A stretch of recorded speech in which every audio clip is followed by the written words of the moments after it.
فرمایا لڑکی والوں کو یہ حق نہیں کہ وہ لڑکے کے بارے میں یہ کہیں کہ یہ تو غریب ہے، ہم اس کو کیسے دیں۔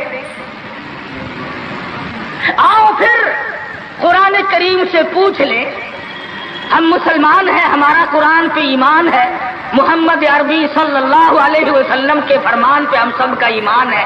آؤ قرآن سے پوچھیں کہ لڑکا لڑکی کی جب شادی کرنے کی نوبت آئے تو کیا دیکھنا چاہیے، کیا ڈھونڈنا چاہیے، کیا تلاش کرنا چاہیے۔ قرآن کریم سے ہم نے پوچھا کیا بنگلہ دیکھے، فرمایا نہیں۔ آج بنگلے والا کل کو قبر میں ہو سکتا ہے، آج بنگلے والا کل کو فٹ پاتھ پہ سو کر کے وقت کاٹنے والا بن سکتا ہے۔ کوٹھی والا تلاش کرے، فرمایا نہیں۔ کوئی اونچی ملازمت والا، اونچی پوسٹ والا لڑکا تلاش کرے، فرمایا نہیں۔ زیادہ لکھا پڑھا دیکھیں، فرمایا نہیں۔ دھن دولت والا دیکھیں، نہیں۔ کاروبار والا تلاش کریں، فرمایا نہیں۔ لڑکی بھی اسی طرح سے مالدار کی تلاش کریں، فرمایا نہیں۔ دولت مندوں کی تلاش کریں، نہیں۔ پھر اے اللہ کے قرآن تو ہمیں بتا، ہم کیا معلوم کریں، کیا دیکھیں، کیا سنبھالیں، کس چیز کی تلاش کریں۔ فرمایا وَلَا تَنكِحُوا الْمُشْرِكَاتِ حَتَّىٰ يُؤْمِنَّ۔ نعرہ تکبیر۔ فرمایا لوگوں اگر مجھ خدا سے پوچھتے ہو، میرے قرآن سے پوچھتے ہو، میرے نبی سے پوچھتے ہو تو میں تو تمہیں ایک پہچان بتاؤں گا، ایک واقعہ بتاؤں گا، ایک نظریہ بتاؤں گا، ایک کیفیت بتاؤں گا۔ تمہیں سب سے پہلے یہ دیکھنا پڑے گا وَلَا تَنكِحُوا الْمُشْرِكَاتِ حَتَّىٰ يُؤْمِنَّ۔ اگر لڑکی مشرکہ ہے، شرک کرتی ہے، الہ العالمین شرک تو کرتی ہے مگر مالدار بڑی ہے۔ اے پروردگار عالم شرک تو کرتی ہے لیکن خوبصورت بڑی ہے۔ فرمایا وَلَأَمَةٌ مُؤْمِنَةٌ خَيْرٌ مِّن مُشْرِكَةٍ وَلَوْ أَعْجَبَتْكُمْ۔ قرآن خود کہتا ہے مشرکہ لڑکی چاہے تمہیں مالدار نظر آئے، چاہے تمہیں خوبصورت لگے،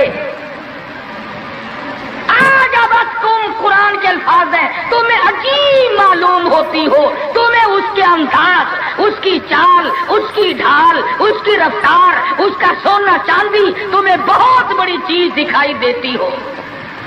فرمایا اسی طرح سے لڑکے کا وَلَا تُنكِحُوا الْمُشْرِكَاتِ حَتَّىٰ يُؤْمِنُوا وَلَعَبْدٌ مُؤْمِنٌ خَيْرٌ مِّن مُشْرِكٍ وَلَوْ أَعْجَبَكُمْ۔ الہ العالمین لڑکا شرک تو کرتا ہے مگر مالدار بڑا ہے، لڑکا شرک میں تو ڈوبا ہوا ہے مگر خوبصورت بڑا ہے۔ قرآن کا اعلان سنو، پیغام سنو۔ فرمایا شرک سے بچنا، سب سے پہلے لڑکے لڑکی کا عقیدہ دیکھنا، اگر عقیدہ صحیح ہوگا تو بات بنے گی، اگر غلط عقیدے کی لڑکی آ گئی خاندان کا بیڑا غرق کر دے گی۔ عادی ہو گئے فسق و فجور کی زندگی میں، اپنے آپ کو محو رکھنے کے عادی بن گئے، نام کے مسلمان رہ گئے، کام کے مسلمان قبروں میں چلے گئے۔ آج مردوں کو بھی عورتوں کو بھی تعجب ہوتا ہے۔ اس نے کہا بھائی آج یہاں کیا بات ہے کہ جی شادی ہوگی، کہ یہ تو جلسہ ہے، شادی میں تو کسی فلمی ایکٹریس کا ناچ گانا بجانا ہونا چاہیے، اور تمہارے یہاں کراچی میں تو فلمیں دکھانی شروع کر دی۔ ساری دن دولت کی بات ہے اور کچھ نہیں۔ ہماری اگر بات آج نہیں سنتے تو وقت آئے گا کہ یاد کرو گے۔ بڑوں کو ہم نے سیدھا ہوتے دیکھا ہے۔ جب مصیبت کا چکر پڑتا ہے، جب پریشانیوں کا ازدحام آدمی کے اوپر ہوتا ہے، ہوش نہیں آتا، پھر آدمی مسجد کا رخ کرتا ہے، لمبی لمبی دعائیں مانگتا ہے۔ اسی کو قرآن کریم کہتا وَإِذَا أَنْعَمْنَا عَلَى الْإِنسَانِ رغما آبی جانبی. جب آرام پہنچتا ہے، کاروبار صحیح چلتا ہے تو کروٹ نہیں بدلتے، اللہ کا نام لینے کی توفیق نہیں رہتی، خدا بندے کریم کو یاد کرنے کے لیے وقت نہیں ملتا. اتنا لمبا پہاڑ شادی کا بنا دیا، غریب آدمی کے بس کی بات نہ رہی. قرآن کریم کہتا ہے بادشاہت موجود ہو، دولت موجود ہو، سارا کاروبار صحیح چلتا ہو، وَإِذَا أَنْعَمْنَا عَلَى الْإِنسَانِ أَعْرَضَ وَنَأَىٰ بِجَانِبِهِ. اور جب مصیبت آئے وَإِذَا مَسَّهُ الشَّرُّ فَذُو دُعَاءٍ عَرِيضٍ، بڑی لمبی لمبی دعائیں مانگتا ہے، سجدے میں پڑھ کے روتا ہے، اے پروردگار، او میرے رب، میرے حال پہ کرم فرما. جب مصیبت چل جاتی ہے پھر خرمستی کرتا ہے. امام الانبیاء محبوب کبریا حضرت محمد مصطفیٰ صلی اللہ تعالی علیہ وسلم کی شادی کا وقت آیا. آپ بالکل نادار ہیں، مفلس ہے، غریب ہے. ایک عورت نے آ کر آپ سے بات کی کہ آپ کی شادی کر دی جائے. قربان جاؤں، ارشاد فرمایا میری شادی ہوگی کیسے؟ گھر نہیں، در نہیں، زر نہیں، پر نہیں، میرے پاس تو ساز و سامان نہیں. وہ کہنے لگی ایسی عورت سے اگر نکاح ہو جائے جس کے پاس دولت بھی ہو، سب کچھ موجود ہو، ارشاد فرمایا میں کس طرح سے کروں؟ وہ مجھ سے بھی تو مطالبہ کرے گی. صاحب کہنے لگی سیدہ خدیجہ رضی اللہ تعالیٰ عنہ، جس کو مکے کے بڑے بڑے چودھریوں نے پیغام دیے تھے، نکاح کے لیے آئے تھے، بڑے بڑے لوگوں نے پیغام دیے، دولت مند آئے، چودھری آئے، مکے کے رئیس آئے، بڑے بڑے قریش آئے، لیکن خدیجہ کہنے لگی او لوگوں تمہیں کیا معلوم ہے، میں نے ملازم رکھ کے دیکھ لیا، میں نے کاروبار کرا کے دیکھ لیا، خدا کی قسم میں چوبارے پہ کھڑی تھی، جب حضور اکرم صلی اللہ علیہ وسلم چلنے لگے میرا سامان لے کر، میری آنکھوں نے دیکھا بادل نے چھاؤں کر لی تھی، بادلوں نے چھاؤں کی، میری آنکھوں کے سامنے سورج کی تپش زیادہ تھی، حضور کے سر پہ آ کر بادلوں نے چھاؤں کی. اور لوگوں میں تو ان کے بادلوں کے چھاؤں میں آنا چاہتی ہوں. میں غریب بے شک ہے، وہ یتیم ہے، لاوارث ہے، ان کا کوئی نہیں، میں اپنے آپ کو ان کے قدموں پہ نثار کرنا چاہتی ہوں. چنانچہ تیاری ہوئی. حضور نے فرمایا میں کیا تیاری کروں، میرے پاس تو کچھ نہیں. شہنشاہ کائنات ہو، عبداللہ کے بیٹے ہو، آمنہ کے درے یتیم ہو اور پلے کچھ نہیں. ابو طالب نے نکاح کا خطبہ پڑھا، سیرت کی کتابوں میں موجود ہے، مقدمہ ابن خلدون میں، دیگر کتابوں میں ابو طالب کے یہ الفاظ ہیں او لوگوں آج اگرچہ میرے بھتیجے کے پاس دھن دولت نہیں، حکومت نہیں، تجارت نہیں، لیکن میرا یقین کہتا ہے ایک وقت آئے گا ساری دنیا کی دولت قربان کر دی جائیں گی.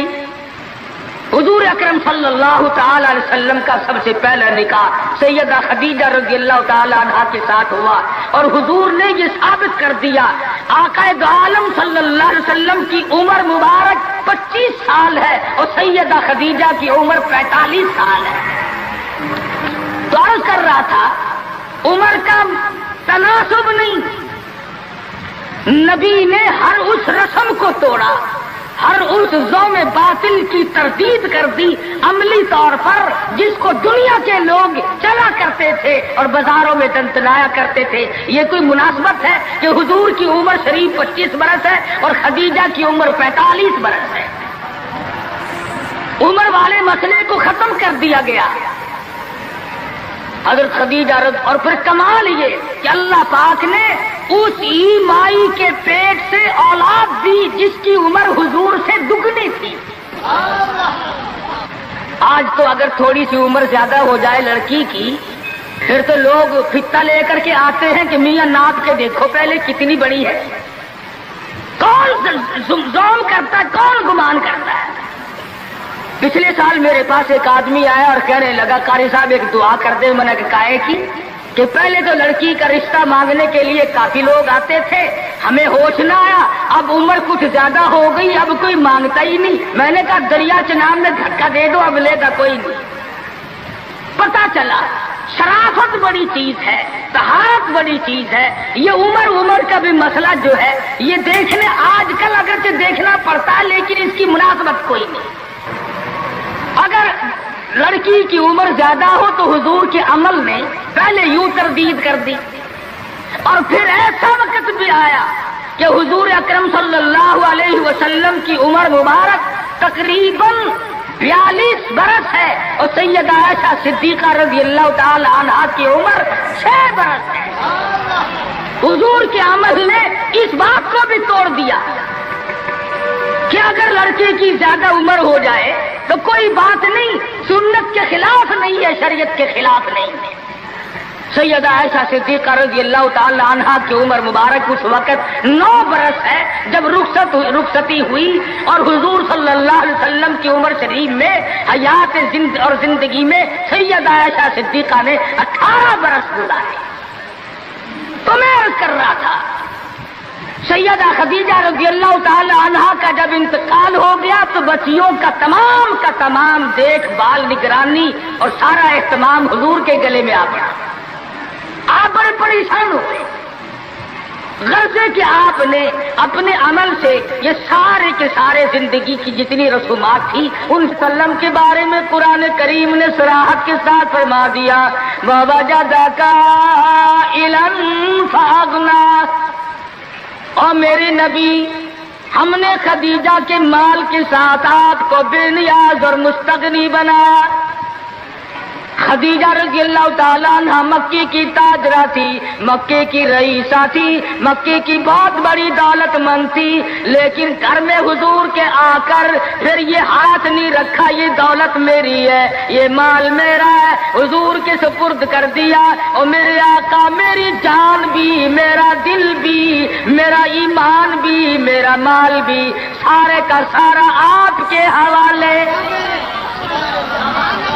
سیرت کی کتابوں میں موجود ہے, حضور نے فرمایا خدیجہ عورت ذات ہے, میرے حوالے مال کرے گی, کل کو ختم ہو جائے گا, پچھتائے گی. عرض کرنے لگی میرے آقا آپ چاہے ایک دن میں ختم کر دیں میں اوف نہ کروں گی.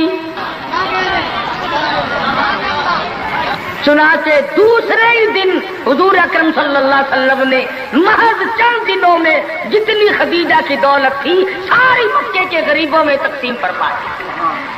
سیدہ خدیجہ کے عمل نے اس بات کی بھی تردید کر دی کہ جب تم شادی ہو کر کے آ گئی ہو تو تم بھی اور تمہارا مال بھی سب اس کے سپرد ہے. حضور صلی اللہ علیہ وسلم نے اپنی 11 شادیاں فرمائی اور 4 بیٹیوں کی شادیاں فرمائی. سیدہ رقیہ رضی اللہ تعالیٰ عنہ کی شادی عثمان بن نورین رضی اللہ تعالیٰ عنہ کے ساتھ فرما دی. دونوں کے دونوں میاں بیوی ایک جگہ بیٹھے تھے, حضور تشریف لے آئے, فرمانے لگے رب اکبر کی قسم میں نے ساری زندگی میں اتنا حسین جوڑا نہیں دیکھا. اور حضرت رقیہ رضی اللہ تعالیٰ عنہ نے حضرت عثمان کے ساتھ لگ کر حبشے کی ہجرت فرمائی, پھر مدینہ منورہ کی ہجرت فرمائی. اس لیے قرآن کریم نے فرما دیا یا ایھا الناس, اے لوگوں, او انسانوں, او آدمیوں, او مردوں, اے عورتوں, اتقوا ربکم, ڈرو اپنے پروردگار سے. کس معاملے میں ڈریں, کن حالات میں ڈریں, کیا کرتے ہوئے ڈریں؟ ربکم الذی خلقکم من نفس واحدۃ وخلق منها زوجها وبث منهما رجالا کثیرا ونساء. اے لوگوں کرو اس پروردگار سے تمہیں ایک آدمی سے اور ایک عورت سے پیدا کیا گیا، یعنی آدم علیہ السلام سے اور حضرت حوا سے تمہیں پیدا فرمایا پروردگار عالم نے۔ اس لیے قرآن کریم کا مطلب کیا ہے، مقصد کیا ہے، منشا کیا ہے یوں ڈرانے سے، کس لیے ڈرا رہے ہیں؟ خداوند عالم فرماتے ہیں اگر تو امیر آدمی ہے، لڑکی غریبوں کی ہے تو مجھ سے ڈر جا۔ یہ عیب نہ بنا کہ لڑکی غریب کی ہے میں امیر ہوں، کیوں؟ میں وہ بے نیاز ہوں، شام کو سوئے لکھا پتی، صبح کو اٹھے تو ٹکڑوں کا محتاج۔ میں ایسا بھی کر دیتا ہوں، شام کو سوئے بادشاہ، صبح کو اٹھے تو جیل کی کوٹڑی میں پڑا۔ میں ایسا بھی کر دیتا ہوں کہ کروڑوں کا مالک ہے، اگر موت آ گئی تو کفن چندے کا پڑ رہا ہے۔ فرمایا لڑکی والوں کو یہ حق نہیں کہ وہ لڑکے کے بارے میں یہ کہیں کہ یہ تو غریب ہے، ہم اس کو کیسے دیں۔ آؤ پھر قرآن کریم سے پوچھ لیں، ہم مسلمان ہیں، ہمارا قرآن پہ ایمان ہے، محمد عربی صلی اللہ علیہ وسلم کے فرمان پہ ہم سب کا ایمان ہے۔ آؤ قرآن سے پوچھے کہ لڑکا لڑکی کی جب شادی کرنے کی نوبت آئے تو کیا دیکھنا چاہیے، کیا ڈھونڈنا چاہیے، کیا تلاش کرنا چاہیے؟ قرآن کریم سے ہم نے پوچھا کیا بنگلہ دیکھے؟ فرمایا نہیں۔ آج بنگلے والا کل کو قبر میں ہو سکتا ہے، آج بنگلے والا کل کو فٹ پاتھ پہ سو کر کے وقت کاٹنے والا بن سکتا ہے۔ کوٹھی والا تلاش کرے؟ فرمایا نہیں۔ کوئی اونچی ملازمت والا، اونچی پوسٹ والا لڑکا تلاش کرے؟ فرمایا نہیں۔ زیادہ لکھا پڑھا دیکھے؟ فرمایا نہیں۔ دھن دولت والا دیکھے؟ نہیں۔ کاروبار والا تلاش کرے؟ فرمایا نہیں۔ لڑکی بھی اسی طرح سے مالدار کی تلاش کریں؟ فرمایا نہیں۔ دولت مندوں کی تلاش کریں؟ نہیں۔ پھر اے اللہ کے قرآن تو ہمیں بتا ہم کیا معلوم کریں، کیا دیکھیں، کیا سنبھالیں، کس چیز کی تلاش کریں؟ فرمایا وَلَا تَنكِحُوا الْمُشْرِكَاتِ حَتَّىٰ يُؤْمِنَّ۔ نعرہ تکبیر! فرمایا لوگوں اگر مجھ خدا سے پوچھتے ہو، میرے قرآن سے پوچھتے ہو، میرے نبی سے پوچھتے ہو تو میں تو تمہیں ایک پہچان بتاؤں گا، ایک واقعہ بتاؤں گا، ایک نظریہ بتاؤں گا، ایک کیفیت بتاؤں گا۔ تمہیں سب سے پہلے یہ دیکھنا پڑے گا وَلَا تَنكِحُوا الْمُشْرِكَاتِ حَتَّىٰ يُؤْمِنَّ۔ اگر لڑکی مشرکہ ہے، شرک کرتی ہے، الہ العالمین شرک تو کرتی ہے مگر مالدار بڑی ہے۔ اے پروردگار عالم شرک تو کرتی ہے لیکن خوبصورت بڑی ہے۔ فرمایا وَلَأَمَةٌ مُؤْمِنَةٌ خَيْرٌ مِّن مُشْرِكَةٍ وَلَوْ أَعْجَبَتْكُمْ۔ قرآن خود کہتا ہے مشرکہ لڑکی چاہے تمہیں مالدار نظر آئے، چاہے تمہیں خوبصورت لگے، آجابتکم قرآن کے الفاظ ہیں، تمہیں عجیب معلوم ہوتی ہو، تمہیں اس کے انداز، اس کی چال، اس کی ڈھال، اس کی رفتار، اس کا سونا چاندی تمہیں بہت بڑی چیز دکھائی دیتی ہو۔ فرمایا اسی طرح سے لڑکے کا وَلَا تُنكِحُوا الْمُشْرِكَاتِ حَتَّىٰ يُؤْمِنُوا وَلَعَبْدٌ مُؤْمِنٌ خَيْرٌ مِّن مُشْرِكٍ وَلَوْ أَعْجَبَكُمْ۔ الہ العالمین لڑکا شرک تو کرتا ہے مگر مالدار بڑا ہے، لڑکا شرک میں تو ڈوبا ہوا مگر خوبصورت بڑا ہے۔ قرآن کا اعلان سنو، پیغام سنو، فرمایا شرک سے بچنا، سب سے پہلے لڑکے لڑکی کا عقیدہ دیکھنا، اگر عقیدہ صحیح ہوگا تو بات بنے گی، اگر غلط عقیدے کی لڑکی آ گئی خاندان کا بیڑا غرق کر دے گی۔ حافظ جمال صاحب بولی شاہ قلندر رحمت اللہ علیہ پانی پت میں مزار ہے، میں اب ہندوستان گیا تھا تو اب بھی حاضری دینے گیا تھا. ہم اولیاء کرام کو بڑا مانتے ہیں. میں بولی شاہ قلندر رحمت اللہ علیہ کے مزار پہ گیا اور رات وہیں ٹھہرا. مولانا علی پانی پتی کی قبر بھی وہی اور بولی شاہ قلندر کا مزار بھی وہی. تو لکھا ہے کہ جس وقت بولی شاہ قلندر رحمت اللہ علیہ پیدا ہوئے تو بڑے روئے, بہت روتے تھے. تو ایک بزرگ آئے جنہوں نے ان کے والد کو مبارکباد دی کہ بچے کی مبارک ہو. انہوں نے کہا حضرت مبارک تو آپ دے رہے ہیں مگر بچہ جس دن سے پیدا ہوا اتنا رو رہا ہے کہ ناک میں دم کر دیا. فرمایا میرے پاس تو لاؤ ذرا. لے آئے. اللہ والے نے ذرا سا اس کان کو منہ لگایا, ذرا سا اس کان کو منہ لگایا, بچہ خاموش ہو گیا. واپس جانے لگے. شاہ فخر الدین رحمہ اللہ اولیاء کرام میں سے ہیں, بزرگان دین میں سے ہیں.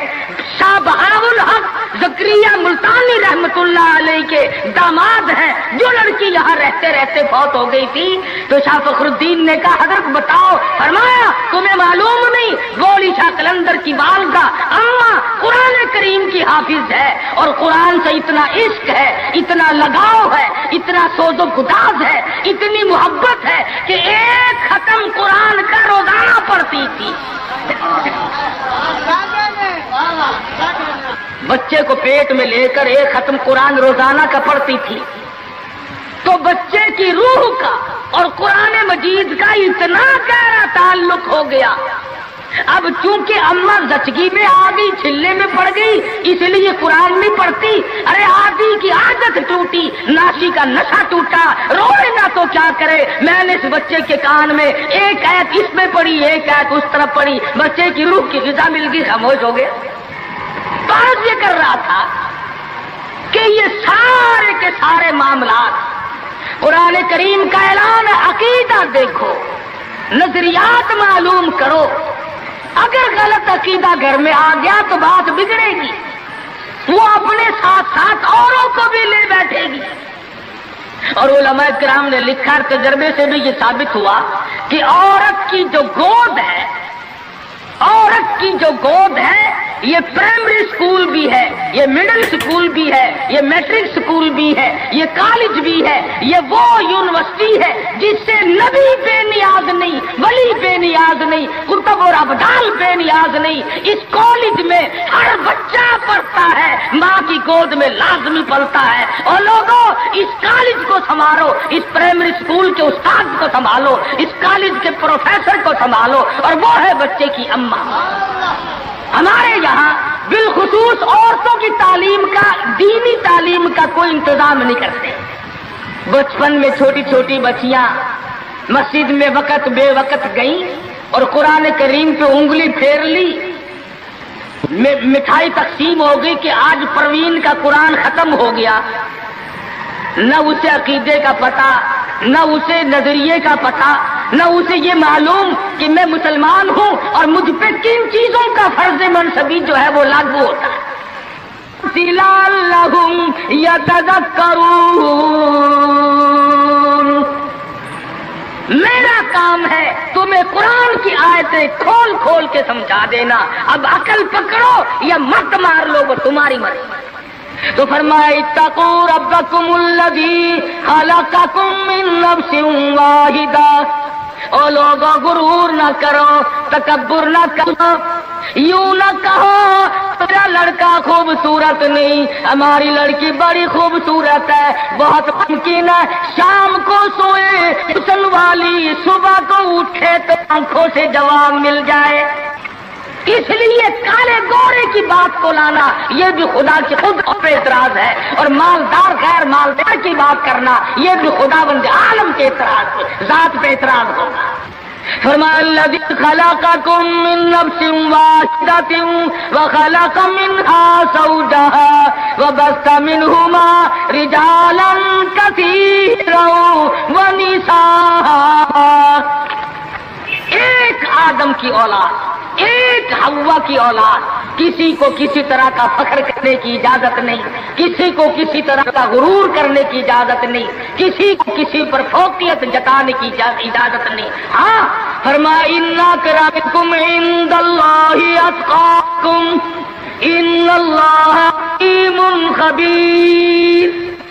تقویٰ، پرہیزگاری، اللہ اللہ کرنا، اللہ کی حضور میں زیادہ سجدے کرنا، یہ ایک رحمت ایسی ہے جو آدمی کو اونچا کر دیتی ہے۔ علماء کرام نے لکھا ہے مکہ معظمہ میں اللہ پاک مسلمان کو زیارت نصیب فرمائے بیت اللہ شریف کی، آمین بھی نہ کہیو، عقید میں آمین بھی مہنگی ہو گئی ماشاءاللہ، اور ساری چیزیں تو مہنگی ٹھیک ہے، چلو تمہارے یہاں آمین بھی مہنگی ہو گئی، کیا کہنے تمہاری سبیتوں کے۔ مکہ مکرمہ میں ایک شخص ایک باندی کا ہاتھ پکڑے ہوئے ہے اور وہ کہنے لگا میں اس کو 20 اشرفیوں میں بیچتا ہوں۔ ایک بزرگ تھے بغداد کے رہنے والے، انہوں نے آپ کی اتنی کم قیمت کیوں بتا رہا ہے؟ وہ کہنے لگا اس میں عیب ہے۔ کیا عیب ہے؟ اس نے کہا یہ ہے کہ ساری رات نماز پڑھتی ہے اور سارا دن روزہ رکھتی ہے، اس میں یہ نقص ہے۔ اللہ والے نے خرید لی، اس نے کہا چلو میری ساتھ نماز پڑھ کے دیں گے، ایک کے بجائے 2 اللہ اللہ کیا کریں گے۔ چنانچہ عشاء کی نماز کے بعد اس باندی نے پوچھا کہ اے میرے مالک کام ہے میرے متعلق؟ کہا کوئی نہیں، لکھ دو ہے کہ عشاء کی نماز کے بعد مصلی پہ کھڑی ہوئی تھی، صبح کی اذان ہو گئی، قرآن پڑھتی رہی ساری عمر، اور جب دن تو کہنے لگی اللہ والے تم بغداد میں رہتے ہو کچھ قرآن سن لو۔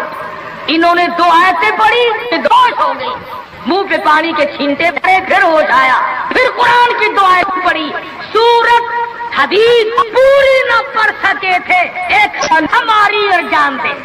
کیسا ذوق تھا، کس قسم کی محبت تھی اللہ پاک جانوں سے، اور کیا ایمان تھا کہ قرآن کریم کی شہید ہو گئی، کوئی تلوار شہید ہوگا، کوئی لوہا شہید بنے گا، کوئی پتھر کھا کے مرے گا، ڈوب کے مرے گا، کوئی آگ میں جل کے مرے گا، کوئی ایکسیڈنٹ میں مرے گا، یہ اللہ والی خدا کا قرآن سن کے مرے گا۔ آج ہمیں یہ بات کہاں نصیب ہے؟ حضور اکرم کہو صلی اللہ علیہ وسلم نے صحابہ کرام کو نکاح کی سنتوں کی تعلیم دی، ہمارے یہاں تو اتنا بکھیڑا بنا دیا کہ اب سنتوں کی تاریخوں کو کوئی پوچھتا ہی نہیں۔ حالانکہ خداوند عالم روزہ اپنی قدرت کے تماشے دکھاتے ہیں۔ ابھی ہفتہ نہیں ہوا ایک بس فیصلہ سے بارات لے کر کے چلی، اور اس بس لاہور سے بارات لے کر کے چلی، شیخ پورے کے قریب تصادم ہوا، 9 آدمی ایک طرف سے، 7 آدمی ایک طرف سے، 3 آدمی موقع پہ مر گئے۔ دلہا بھی، دلہے باپ بھی، ماں بھی، بھائی بھی، سارا خاندان ختم ہو گیا۔ کیا پروگرام لے کر کے چلے ہوں گے، کیا ارادے لے کر کے چلے ہوں گے کہ یہ خوشی منائیں گے؟ لاہور کے جس محلے میں دلہن آنا تھا، ہم اس محلے میں ٹھہرے ہوئے تھے، سجا رکھا ہے، یہاں مسہری بچھائی ہے، یہاں سامان رکھیں گے، یہاں فریج رکھا جائے گا، یہاں پنکھے رکھے جائیں گے، یہاں پر تمام مہمان ٹھہریں گے، خود قسم انتظار ہے سامان کا، اور کچھ دیر کے بعد 7 آدمیوں کے چھیچڑوں اور گٹھڑیوں کی گٹھڑیاں بن کے آئے۔ اس لیے ہمیں ہر حال میں اللہ کے قہر اور غضب سے ڈرنا چاہیے، ڈرتے نہیں۔ ہمارے ملتان میں ایک بہت بڑے ٹرانسپورٹ نے اپنی بچی کی شادی کا پروگرام بنایا، تو برات بھی بہت بڑی آنی تھی، بڑے گاجے ہو رہے تھے اور بڑا ٹھیٹر تماشا کھانا پکانا۔ اچانک ٹیلی فون کہ شور کوٹ کے پاس ٹکر ہو گئی، ساری کار ختم ہو گئی، جس میں لڑکا تھا وہ بھی ختم ہو گیا۔ ہاتھوں کی لکیر دیکھ کر لوگ تقدیر بتاتے ہیں، ساری عمر قرآن پڑھنے کے بعد اپنی تقدیر کا پتہ نہیں۔ میں کہتا ہوں کہ نبی کو اپنی تقدیر کا علم نہیں کہ صبح کیا ہوگا، رسول کو علم نہیں، وقت کو علم نہیں، اور یہ فٹ پاتھ پہ بیٹھ کر لوگوں کے ہاتھوں کی لکیر دیکھ کر تقدیر بتاتے ہیں، جس پر یقین کیا جاتا ہے۔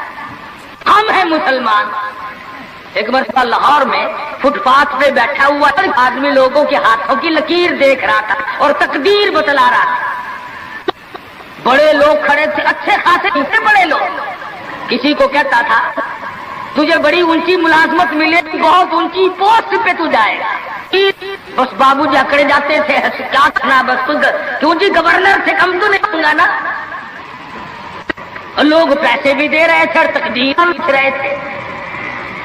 ہم مجمع میں کھڑے تھے، میں نے اپنے دوستوں سے کہا کہ یار آؤ ذرا ہم بھی دیکھیں تقدیر بتانے والا ایسا ہے یہ. اور مجمع میں سے آگے کو نکل کر میں نے بھی آگے ہاتھ کر دیا. میں نے کہا سائی جی ذرا دیکھو میری تقدیر شادی ہے کہ نہیں.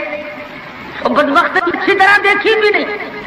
میرا ہاتھ جھٹک کر کے کہنے لگا نہیں تیری شادی نہیں ہوتی. اور میں کہا کھوتے تیرے باپ کے 8 بچے کھیل رہے ہیں، تجھے کیسے معلوم ہو گیا کہ شادی نہیں ہونی؟ البتہ اگر تو دوسری شادی کے بارے میں کہتا ہے تو بات اور ہے. اس کا کھیل ختم ہو گیا. غلط چیز، غلط عقیدے کی طرف بہت جلدی لوگ بھاگ جاتے ہیں.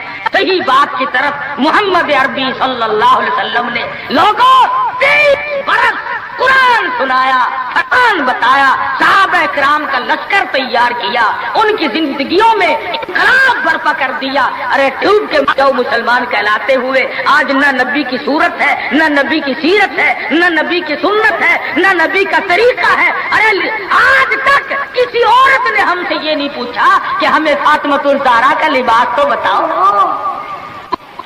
آج تک کسی مائی نے ہم سے یہ نہیں پوچھا خدیجہ کا لباس بتاؤ. کوئی ماں بہن آج تک یہ پوچھ نہیں رہی ایسا صدیقہ رضی اللہ تعالیٰ عنہا کا لباس بتاؤ، ام حبیبہ کا لباس بتاؤ، ام سلمہ کا لباس بتاؤ، رقیہ ام کلثوم زینب کا لباس بتاؤ. کون پوچھے؟ کرنا ہو تو پوچھے. مدنی کریم صلی اللہ تعالی علیہ وسلم نے صحابہ کرام کی زندگی میں انقلاب برپا کر دیا. شادیاں حضور سے پوچھ کے کرتے ہیں. خدا کی قسم وہ شادیاں کتنی متبرک ہوں گی، کتنی برکت والی ہوں گی جن میں حضور نکاح پڑھانے کے لیے تشریف لاتے تھے.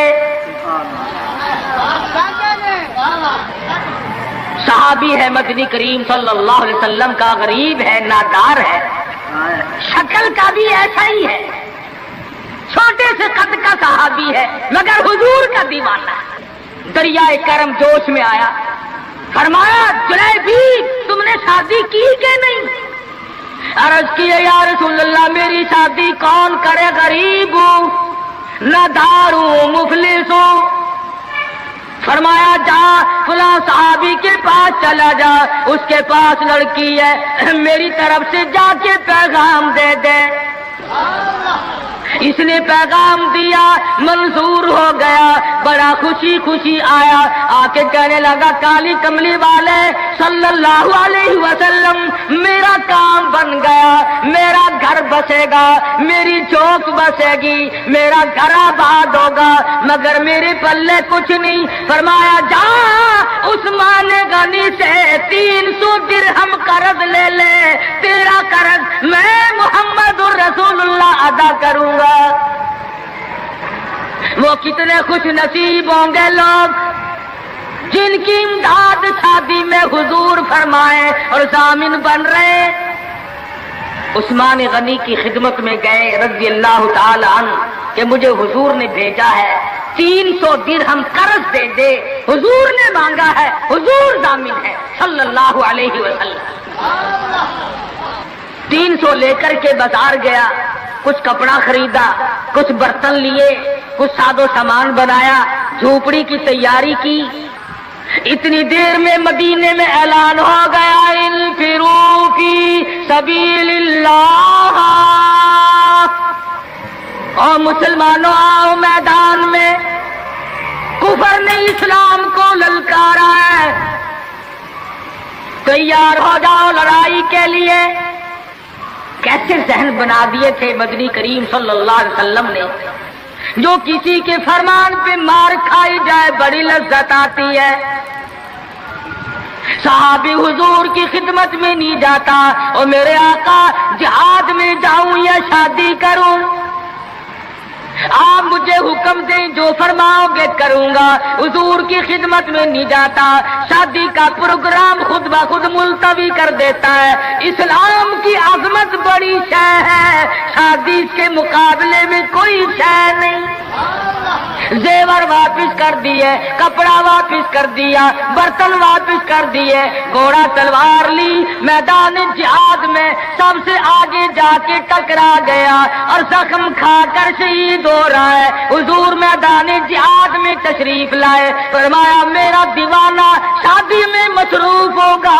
کسی نے جواب دیا نہیں فجرحت جرحن شدیدا، یا رسول اللہ ہمارے ماں باپ آپ پہ قربان ہو جائیں، وہ پیچھے نہیں، وہ تو 80 کے قریب زخم کھائے ہوئے نڈھال پڑا ہے، تلواروں تیروں کے 80 کے قریب زخم آئے۔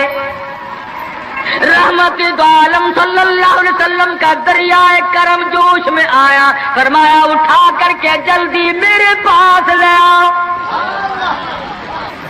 صحابہ اٹھا کے لائے، رحمت والی گود میں سر رکھ دیا۔ اور لوگوں، کوئی اسپتال میں دم توڑے گا، کوئی ایکسیڈنٹ میں مرے گا، کوئی بیوی بچوں کے سامنے تڑپ تڑپ کے مرے گا۔ خدا کی قسم یہ صحابی کتنا خوش نصیب ہے، رحمت للعالمین کی رحمت والی گود میں دم توڑ رہا ہے۔ نعرہ تکبیر، نعرہ صحابہ۔ اور مدنی کریم صلی اللہ علیہ وسلم نے آخری وقت میں پیشانی پہ بوسہ دے کر کے فرمایا فزت برب الکعبہ، اور نوجوان رب کعبہ کی قسم تو بڑا کامیاب ہے۔ حضور کی گود میں دم توڑ رہا ہے، کیا خوش نصیب ہے، دیدار کرتا ہوا جا رہا ہے رحمت دو عالم کا، گود حضور کی، دیدار حضور کا، ہاتھ حضور کا، پیشانی حضور چوم رہی ہے۔ ارے لاکھوں مرنے قربان کر دوں اس صحابی کے ایک شہادت کے۔ اور پھر توجہ کرنا، ایک بات بتاؤں، بخاری شریف کی روایت میں ہے کہ صحابی کا جب دم ٹوٹنے لگا، جب آخری وقت آیا، حضور کی گود میں سے اچھل کر تڑپ کر اپنا رخسار حضور کے قدموں پہ رکھ دیا، حضور کے قدموں میں دم دے دیا۔ مدینہ منورہ میں اعلان کر دیا گیا شہید ہو گیا صحابی، آؤ نماز جنازہ تیار ہے۔ چاروں طرف سے لوگ آئے، سارا مدینہ ٹوٹ کے آیا۔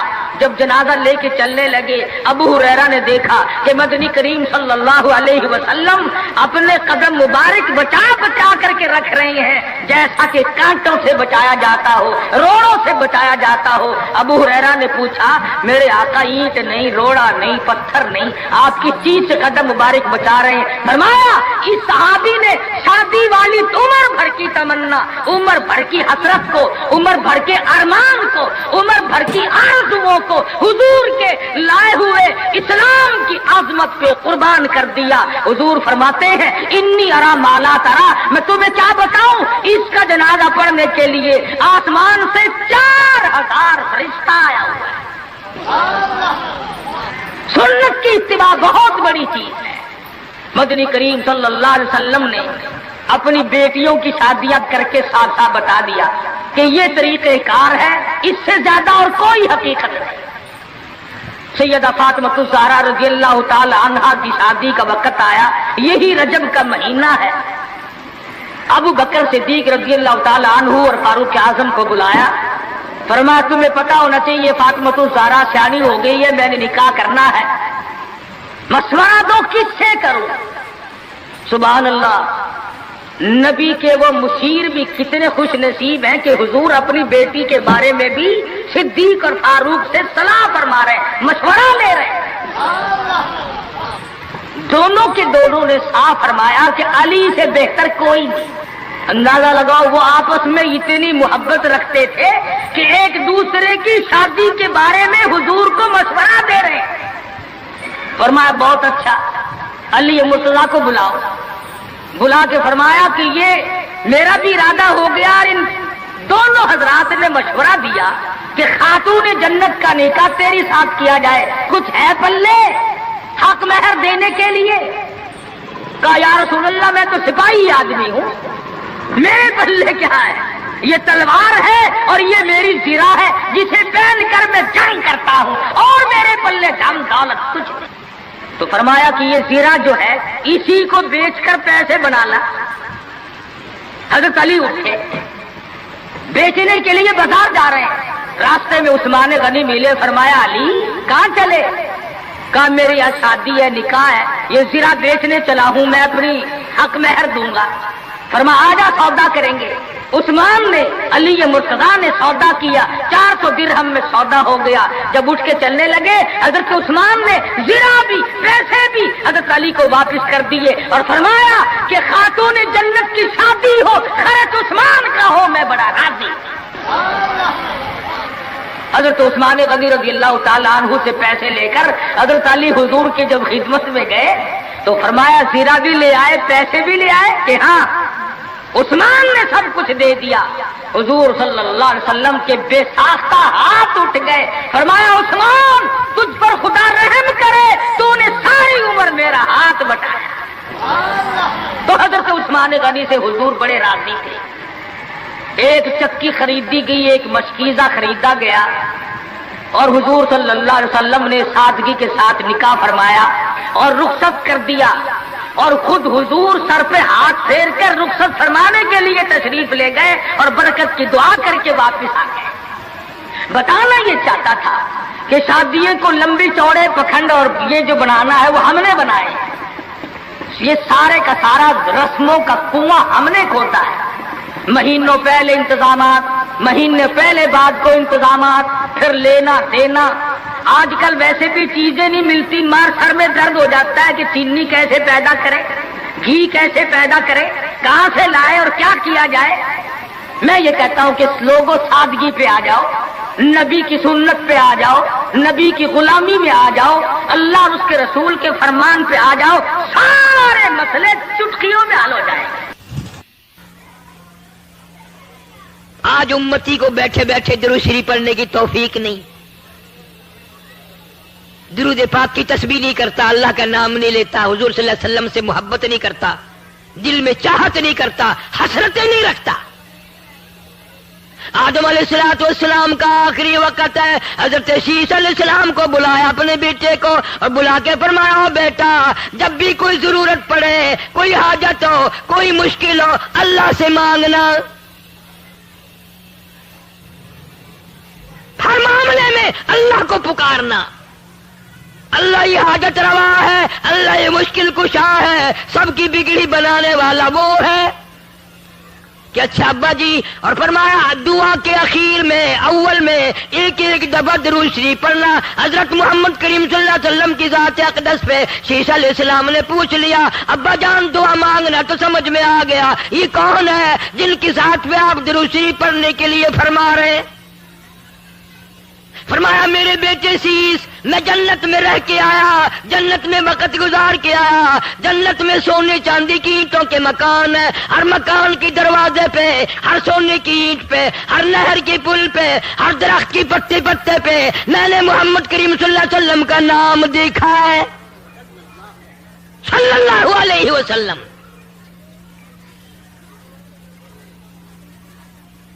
تو نبی کریم صلی اللہ علیہ وسلم نے حضرت علی شیر خدا رضی اللہ تعالیٰ عنہ کو بلایا اور بلا کے فرمایا حق مہر دینے کے لیے کیا چیز ہے؟ لگا جی میرے پلے کچھ نہیں۔ فرمایا یہ زرہ جو ہے زنجیروں کی کڑیاں جوڑ جوڑ کر ایک کرتا بنایا جاتا تھا، وہ پہن کر پہلے زمانے میں جنگ کرتے تھے، تلوار اثر نہ کرے، تیر اثر نہ کرے۔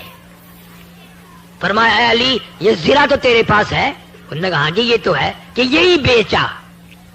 بازار میں گیا، آگے ایسا کاروباری ملا، ایسا وپاری ملا، ایسا آڑتی ملا، ایسا دکاندار ملا، جناب سیدنا عثمان رضی اللہ تعالیٰ عنہ۔ پوچھا ہے علی بازار میں کیسے خوش خوش پھر رہے ہو؟ کہ آج میری شادی ہے خاتون جنت سے اور یہ زرہ بیچنے آیا ہوں، آؤ سودا کریں گے۔ حضرت عثمان نے سودا کر لیا، 480 درہم میں سودا ہو گیا. جب حضرت علی اٹھ کے جانے لگے پیسے بھی دے دیے اور زرہ بھی واپس دے دی. اور یوں فرمایا علی نبی کی بیٹی کا سارا خرچہ عثمان دے گا, سارا خرچہ میں ادا کروں گا, اور جو بھی خرچہ ہوگا میرے ذمے آیا.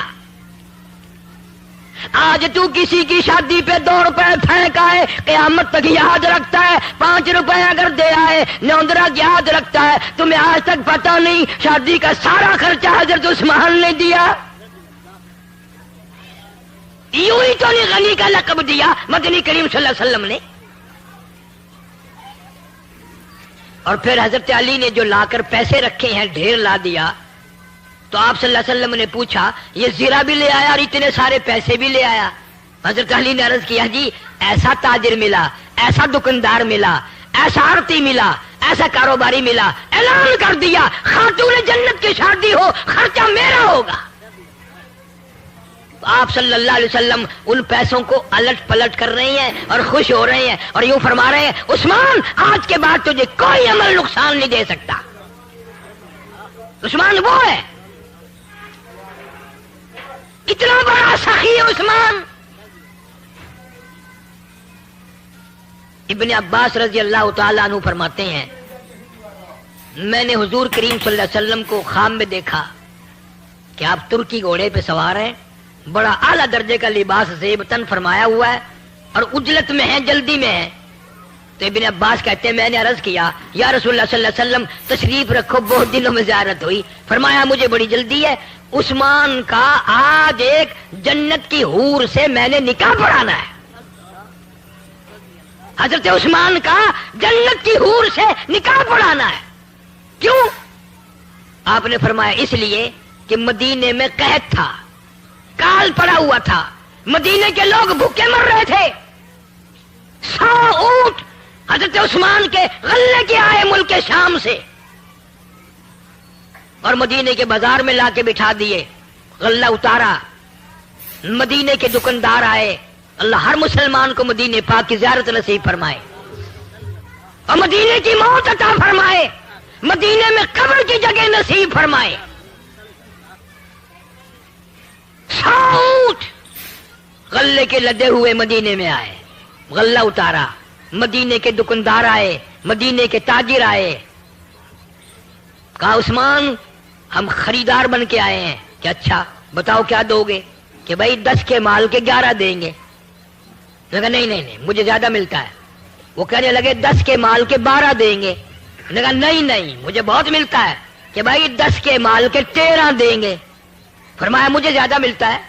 تو وہ دکاندار اکڑ کے کہنے لگے یار مدینے کے سارے دکاندار تو ہم کھڑے ہیں, وہ زیادہ دینے والا کون ہے؟ سامنے کیوں نہیں آتا؟ وہ کون سا دکاندار ہے, کہاں کے رہنے والا؟ فرمایا من جاء بالحسنتی فلہ عشر امثالھا. خدا کہتا ہے جو میرے نام پہ صدقہ کرتا ہے میں اس کو 10 دنیا میں اور 70 آخرت میں دیتا ہوں. تم گواہ ہو جاؤ میں نے ان 100 اونٹوں کے سارے غلے کو بمائے اونٹوں کے اہل مدینہ پہ صدقہ کر دیا. سارے اہل مدینہ پہ صدقہ کر دیا میں نے. یہ اس دن حضرت ابن عباس نے خواب میں حضور کریم صلی اللہ علیہ وسلم دیکھا کہ عثمان نے آج ایسا صدقہ کیا, عثمان نے آج ایسی خیرات کی ہے, آج عثمان نے اتنا بڑا دان کیا ہے کہ حضور صلی اللہ علیہ وسلم اس کا نکاح پڑھانے جنت میں تشریف لے جا رہے ہیں. کون مقابلہ کرے گا صحابہ کرام کا؟ سخاوت میں نہیں مقابلہ کر سکتا, بہادری میں نہیں, دلیری میں نہیں, ایثار و ہمدردی میں نہیں, قربانی میں کون مقابلہ کرے؟ اور یہ جوان تو عجیب قسم کا جوان ہے. اللہ اکبر اللہ اکبر. ایک بات تو سوچو کیا وقت ہوگا جب حضرت عثمان رضی اللہ تعالیٰ عنہ بارات لے کر نبی کے دروازے پہ تشریف لائے ہوں گے. دروازہ نبی کا ہے, دلہا عثمان بن کے آیا, گھوڑ عثمان ہے. اور کبھی یوں دیکھو دروازہ ابو بکر صدیق کا ہے اور گھوڑ بن کے نبی آیا کھڑا ہے. افسروں کی اگر شادی ہو تو بارات کی خدمت کے لیے پولیس آتی ہے, فوج آتی ہے. تم سے پوچھتا ہوں جب نبی کی شادی اما عائشہ صدیقہ سے ہوئی کیا ہاتھ دھلانے کے لیے فرشتے نہ آئے ہوں گے؟ تیری جنگ میں افسر آ سکتے ہیں، نبی کی جنگ میں فرشتے آئے. کون جان سکتا ہے کہ اس دن کیا مقام ہوگا اور آسمانوں پہ کتنی خوشی منائی گئی ہوگی جس دن مدنی کریم صلی اللہ علیہ وسلم ابو بکر کے دروازے پہ دلہا گوشت بن کے آیا، عائشہ صدیقہ کو پرنانے آیا.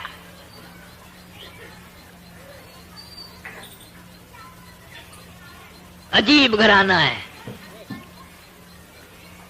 ساری زندگی گزر گئی، چٹی داڑھی ہو گئی، قبر میں چلے گئے، نبی کے گھر کی پہچان نہ ہوئی.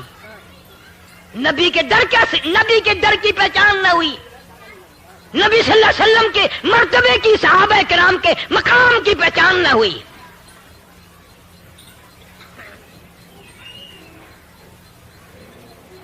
خاتون جنت سیدہ فاطمہ الزہرا رضی اللہ تعالی عنہا، پیاری بیٹی، دروازے پہ حضور صلی اللہ علیہ وسلم تشریف لائے اور آواز دی، بیٹی میں اندر آیا چاہتا ہوں. اندر سے آواز آئی، ابا تشریف لانے سے پہلے اپنی چادر اندر پھینک دو. آپ صلی اللہ علیہ وسلم نے چادر اندر پھینک دی اور پھر تشریف لائے گھر میں بیٹی کے. فرمایا آج کیا بات تھی؟ چادر مانگی پہلے. عرض کی ابا اتنا کپڑا نہیں ہے جو سارا بدن چھپا سکوں، اتنی تنگی ہے، اتنی غربت ہے، اتنی پریشانی ہے کہ بدن چھپانے کے لیے بھی کپڑا نہیں ہے. مدنی کریم صلی اللہ علیہ وسلم کی لختی جگر نے مصلی پہ کھڑی ہو کر نماز کی نیت باندھی، دھڑام سے گر پڑی، پھر نیت باندھی، پھر گر پڑی، پھر نیت باندھی، پھر گر پڑی. حضور صلی اللہ علیہ وسلم نے پوچھا بیٹی کیا بات ہے؟ عرض کی ابا آج تیری لختی جگر کا 4 دن کا فاقہ ہے. دریائے کرم جوش میں آ گیا. فرمایا مسلح تو اٹھا. مسلح اٹھا کے کیا دیکھتی ہے؟ جانماز کے نیچے کی زمین، ساری زمین سونے کی بن گئی. فرمایا جتنا چاہے سونا اٹھا لے، مگر قیامت میں حساب دینا پڑے گا. تم ہوتے یا میں ہوتا گڈڑی بند لیندے او ڈٹھا ویسے قیامت دا حساب و کتاب. ہن تے سونا مار گھنو کم آسی، اساں بھوک مردے پئے ہیں تو کو قیامت دے حساب دی پئی ہے. خاتون جنت فاطمہ الزہرا رضی اللہ تعالی عنہا نے قسم پروردگار کی سونے کے اوپر تھوک دیا، مسلح ڈال دیا. ابا جان فاقے منظور ہے، تنگی منظور ہے، قیامت کا حساب و کتاب منظور نہیں. آخری وقت ہے فاطمہ الزہرا رضی اللہ تعالیٰ عنہ کا. حضرت علی کو بلایا اور بلا کے فرمایا علی شیر خدا میری ایک وصیت ہے، میری ایک نصیحت ہے. میرا اگر انتقال دن میں ہو جائے، میری موت اگر دن میں آ جائے، جنازہ پھر بھی رات کو اٹھانا. کیوں؟ فرمایا زندگی میں غیر محرم کی نظر مجھ پہ نہیں پڑی، میرا دل چاہتا ہے میرے جنازے پہ بھی غیر کی نظر نہ پڑنے پائے. نبی کی بیٹی کا طریقہ دیکھ، جنت کے سردار کا طریقہ دیکھ، حسنین کریمین کی اماں کا طریقہ دیکھ، حضرت علی رضی اللہ تعالیٰ عنہ کی گھر والی کا طریقہ دیکھو.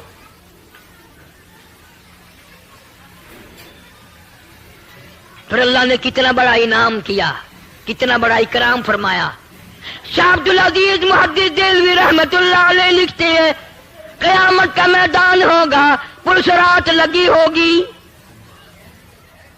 500 سال کا سفر اس پل سرات کی چڑھائی ہے، اور 500 سال کا سفر برابری ہے، اور 500 سال کا سفر لہائی، 1500 سال کا سفر ہے. شاہ صاحب لکھتے ہیں پیغمبر گزریں گے، رسول گزریں گے، نبی گزر رہے ہوں گے، صحابہ کرام گزریں گے، قطب گزریں گے، ابدال گزریں گے، بڑے بڑے ولی گزر رہے ہوں گے.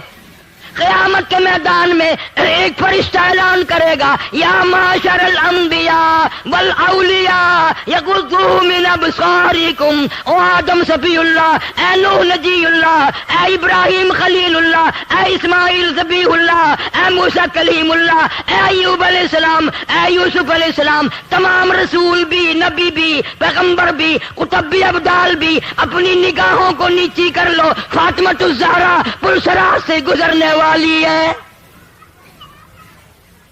آنکھیں بند کر لو، نبی کی بیٹی پردہ دار پلسرات سے گزرنے والی ہے.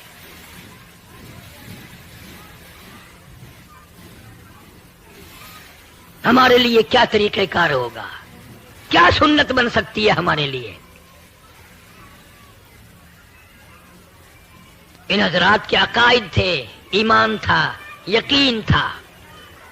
مکہ مکرمہ سے ہجرت کر کے حضور کریم صلی اللہ علیہ وسلم مدینے پاک تشریف لے گئے. سیدہ زینب رضی اللہ تعالیٰ عنہ سب سے بڑی بیٹی صاحبزادی پریشان مکے میں ہے، میرے ابا چلے گئے، میرا جی نہیں لگتا. یہ کون سی بیٹی ہے؟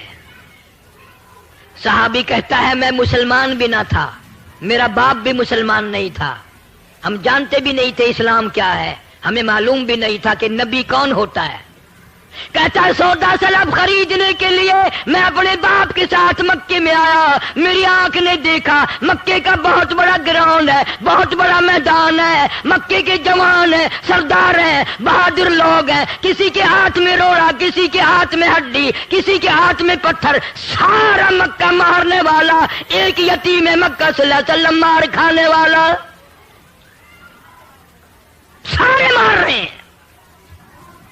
اتنا مارا لباس مبارک بھی خون میں تربتر ہو گیا. روکنے والا کوئی نہیں، ٹوکنے والا کوئی نہیں، پوچھنے والا کوئی نہیں. میں تجھے بتاؤں، ارشاد فرمایا 23 برس میں ایک ٹائم بھی ایسا نہیں جو میں محمد صلی اللہ علیہ وسلم نے پیٹ بھر کے کھانا کھایا ہو. خدا کی قسم 2 پتھر بھوک کی وجہ سے پیٹ پہ باندھ کر اللہ کے نبی نے قرآن کی تلاوت فرمائی ہے. آج تم ہزاروں نعمتیں کھا کر، ہزاروں نعمتیں پی کر، ہزاروں نعمتیں گلے کے نیچے اتار کے اللہ کے قرآن کی زیارت کو بھی تیار نہیں. قرآن کا دیدار بھی تمہیں نہیں چاہیے، زیارت بھی تمہیں نہیں چاہیے.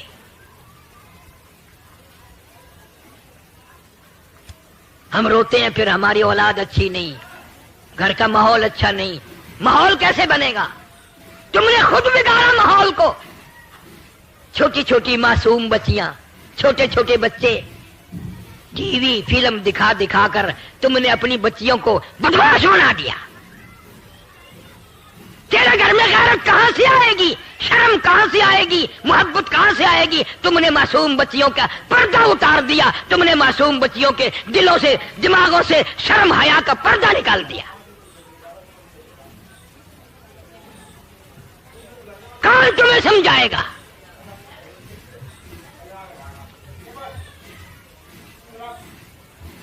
ایک عورت نے پہاڑی پہ کھڑی ہو کر آواز لگا دی، اے زینب تم کہاں چلی گئی؟ تیرے ابا کو لوگوں نے مار ڈالا.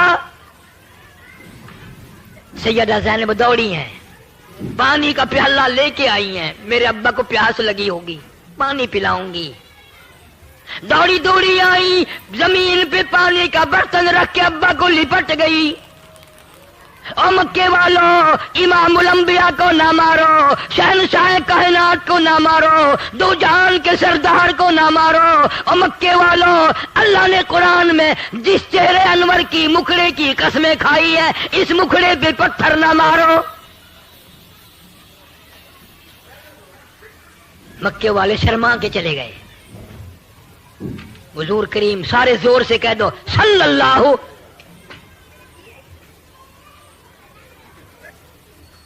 زمین خون میں کپڑے تر بتن ہیں. حضرت زینب ابا کو لپٹ گئی، اس کے کپڑے بھی خون میں تر ہو گئے، نبی کے خون میں. آپ صلی اللہ علیہ وسلم زمین پہ بیٹھے، سیدہ زینب کا لایا ہوا پانی اٹھایا، منہ میں پانی لے کر کلی جو فرمائی. سیدہ زینب کہتی ہے میرے ابا کے منہ سے بھی لہو آیا. آج قرآن کے لیے کون مار کھائے؟ آج اللہ کی توحید کے لیے مار کون کھائے؟ ختم نبوت کے لیے مار کون کھائے؟ صدیق کی صداقت اور فاروق کی عدالت، عثمان کی سخاوت اور حضرت علی کی شجاعت کے لیے کون مار کھائے؟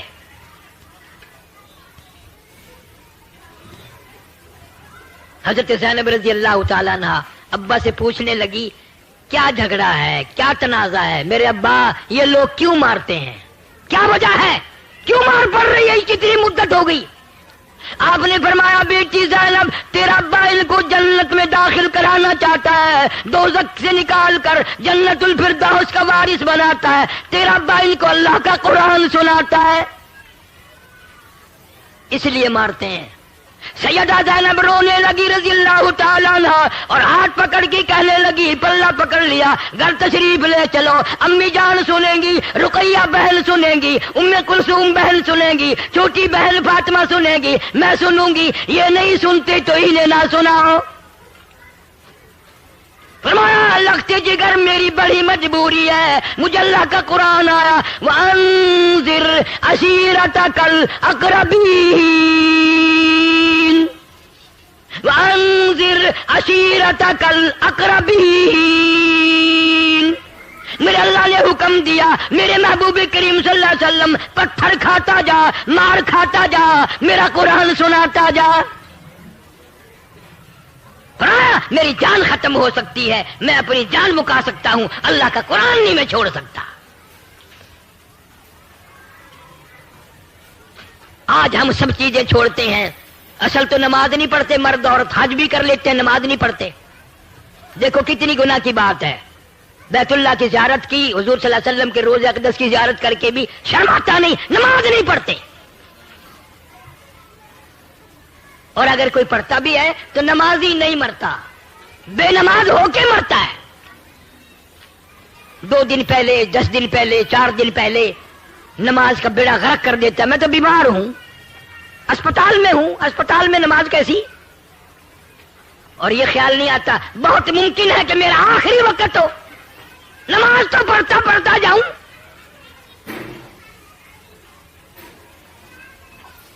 سیدنا حسین رضی اللہ تعالیٰ عنہ سے بڑھ کر کسی کو پریشانی دنیا میں آ سکتی ہے؟ سارا خاندان شہید ہوا پڑا میدان کربلا میں، حضرت علی اصغر سے لے کر قاسم ابن حسن تک سارا خاندان آنکھوں کے سامنے ڈھیر لگا ہوا ہے۔ وہ حسین پھر بھی نماز کا فکر ہے، پھر بھی نماز کی جستجو ہے، دعا مانگ رہے ہیں یا اللہ سجدے میں موت آئے، مجھے شہادت بھی چاہیے اور سجدہ بھی چاہیے، تیرے دربار میں سجدہ کروں گا، اس حال میں میری موت آ جائے۔ اس نے سارا خاندان ذبح ہوا پڑا دیکھ کے نماز نہیں چھوڑی۔ اور آج حاجی صاحب دکان پہ بیٹھے بیٹھے نماز نہیں پڑھتے، گھر پہ سوئے سوئے نماز نہیں پڑھتے۔ تجھے معلوم نہیں نا، تیرا قبر پہ یقین نہیں، تیرا قیامت پہ یقین نہیں، تیرا حشر پہ یقین نہیں۔ خدا کی قسم دنیا والے کہتے ہیں زمین میں 3 حصے پانی ہے، 4تھا حصہ زمین ہے۔